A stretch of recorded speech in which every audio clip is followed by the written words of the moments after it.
Welcome to our channel. Today we how to configure Azure Logic Apps for invoice approval workflows, full guide step by step clearly.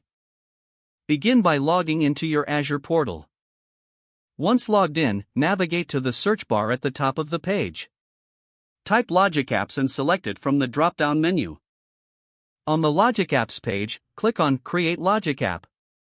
Fill in the required. Give your Logic App a meaningful name that reflects its purpose. Click on Review plus Create and then select Create to provision the Logic App. After the Logic App is created, click on Go to Resource to open it. In the Logic App Designer, choose when a new email arrives as your trigger. Sign in to your email account if prompted. Configure the trigger settings to specify the inbox and any necessary filters. Click on New Step to add the approval action.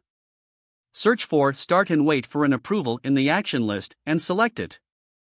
Choose the approval type, such as Approve/Reject. Everyone must approve. Fill in the approval details, including the title and assigned approvers.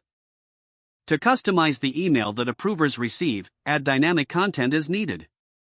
Click on New Step to define what happens after the approval process. Use a condition action to check the outcome of the approval. In the If True branch, add an action to process the invoice if approved. For example, you might want to send a confirmation email or update a database. In the If False branch, define the action for when the invoice is rejected. This could involve notifying the requester or logging the rejection. Test your workflow by sending a test email that meets the trigger criteria. Monitor the Logic Apps runs by navigating to the Runs History section. Check for any errors or failures, and make adjustments as necessary.